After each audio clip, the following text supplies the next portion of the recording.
মেসির শেষ বিশ্বকাপ হতে পারে 2026। আর সেই বিশ্বকাপে আর্জেন্টিনার ম্যাচগুলো কবে, কোন মাঠে এবং বাংলাদেশ সময় কয়টায়, আজকের ভিডিওতে জানবেন সবকিছু। তো এখনও যারা চ্যানেলটি সাবস্ক্রাইব করেন নাই, এখনই সাবস্ক্রাইব করে পাশে থাকা বেল আইকনটি বাজিয়ে দিবেন। বিশ্ব ফুটবলের সবচেয়ে জনপ্রিয় দলগুলোর একটি আর্জেন্টিনা ন্যাশনাল ফুটবল টিম আবারও বিশ্বকাপ মঞ্চে নামছে শিরোপা ধরে রাখার মিশনে। 2022 সালে বিশ্বকাপ জয়ের পর এবার পুরো বিশ্বের নজর থাকবে মেসিদের উপর। 2026 বিশ্বকাপ অনুষ্ঠিত হবে যুক্তরাষ্ট্র, কানাডা ও মেক্সিকোতে। আর গ্রুপ পর্বে আর্জেন্টিনার প্রতিপক্ষ হিসাবে রয়েছে আলজেরিয়া, অস্ট্রিয়া এবং জর্ডান। প্রথম ম্যাচে আর্জেন্টিনার প্রতিপক্ষ আলজেরিয়া। ম্যাচটি অনুষ্ঠিত হবে 17 জুন 2026 বাংলাদেশ সময় সকাল 7টায়। ম্যাচের venue Arrowhead stadium, Kansas city.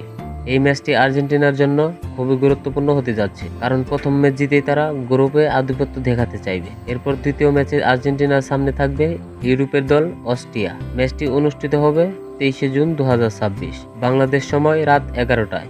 ম্যাচটি অনুষ্ঠিত হবে এটিটি স্টেডিয়াম, ডালাস। এই ম্যাচে আর্জেন্টিনার মিডফিল্ড এবং আক্রমণ ভাগ কতটা শক্তিশালী সেটাই দেখার অপেক্ষায় থাকবে ফুটবল বিশ্ব।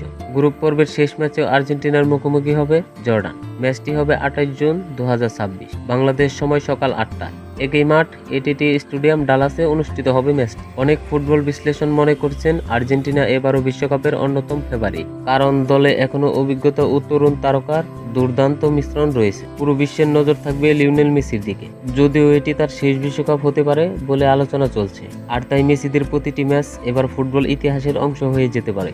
এখন দেখার বিষয়, আর্জেন্টিনা কি আবারও বিশ্বকাপ জিতে ইতিহাস গড়তে পারবে, নাকি নতুন কোনো দল ছিনিয়ে নেবে ট্রফি। আপনার মতে 2026 বিশ্বকাপ কে জিতবে, আর্জেন্টিনা নাকি অন্য কোনো দল? কমেন্টে আপনার মতামত জানিয়ে দিবেন। ধন্যবাদ।